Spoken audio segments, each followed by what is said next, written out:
Olá! Hoje a gente vai mergulhar num assunto fascinante. Como as cidades podem, ficar de olho na saúde de todo mundo, de forma proativa, usando seus próprios sistemas de água.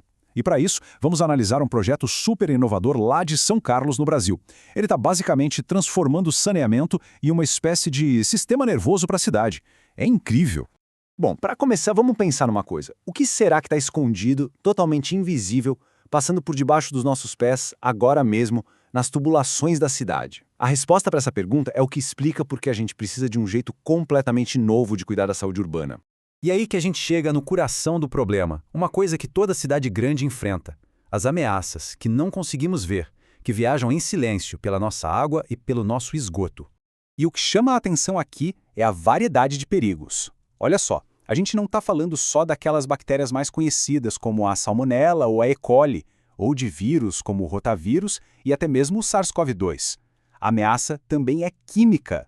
Tem metais pesados, resto de hormônios, de remédios, pesticidas. Tudo isso pode acabar no nosso sistema de água.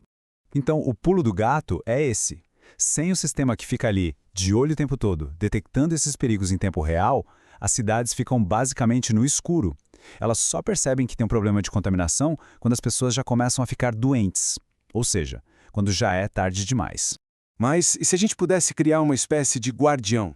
Uma sentinela que vigiasse a saúde da cidade 24 horas por dia, 7 dias por semana?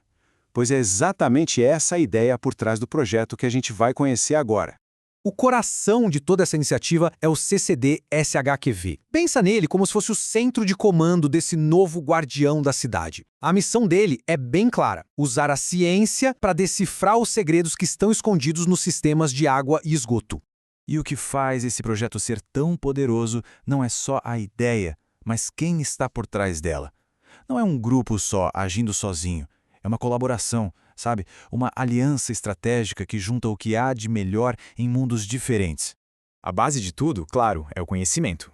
Então entram em campo universidades de ponta como a USP e a UFSCar. Elas trazem o rigor científico, os laboratórios, os cérebros, os pesquisadores que são necessários para desenvolver e testar toda essa nova tecnologia. Só que a ciência de laboratório precisa ir para o mundo real, né? É aí que a Prefeitura de São Carlos e o SAE, que é o Serviço de Água e Esgoto de lá, entram na jogada. Eles dão acesso à infraestrutura da cidade, aos dados e ajudam a colocar tudo para funcionar na prática. E para fechar esse time de peso, essa aliança ainda conta com parceiros super especializados. É como se fossem as peças que faltavam no quebra-cabeça. A Embrapa, por exemplo, chega com toda a sua experiência em sensores e nanotecnologia. E aí, empresas como a SG Soluções Científicas ajudam a garantir que a ciência se transforme em tecnologia de verdade, pronta para ser usada no dia a dia. Ok, já conhecemos o time, mas agora vamos ver o mais interessante. Como é que essa rede de monitoramento realmente funciona? Como é que eles conseguem detectar essas ameaças invisíveis?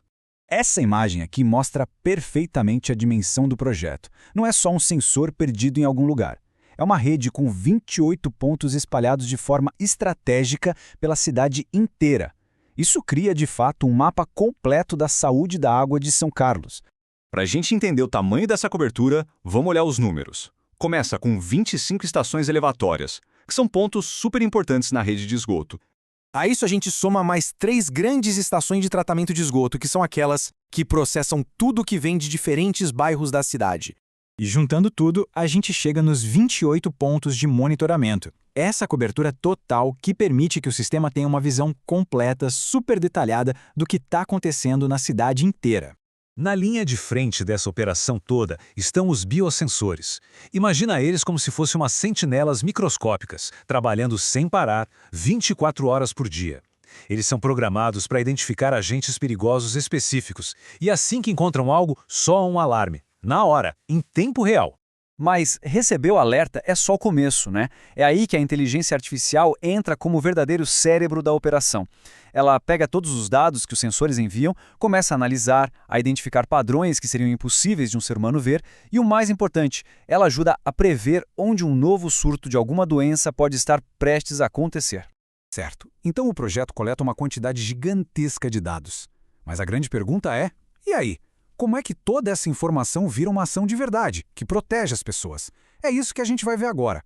E olha, esse não é um plano para ser feito da noite para o dia. A gente vê aqui um planejamento de 5 anos, com etapas bem definidas. Começa com a coleta de dados e o desenvolvimento dos sensores, depois passa para a validação dos modelos de inteligência artificial e, por fim, chega na implementação total e na criação de políticas públicas baseadas em fatos, em dados. E na prática, o que isso significa? A grande virada de chave aqui é deixar de ser reativo e passar a ser proativo. Em vez de esperar um surto acontecer para depois correr atrás do prejuízo, o sistema permite antecipar o problema. Isso quer dizer que dá para usar os recursos da saúde de forma muito mais inteligente, enviando ajuda para onde vai ser preciso amanhã e não para onde foi preciso ontem. No fim das contas, é dar poder para as autoridades de saúde tomarem decisões com base em dados, não em achismos.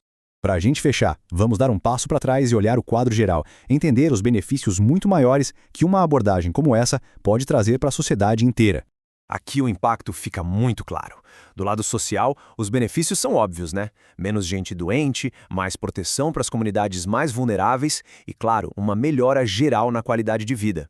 E do lado econômico, isso se traduz em menos gastos com hospitais e menos faltas no trabalho, o que acaba ajudando a economia local.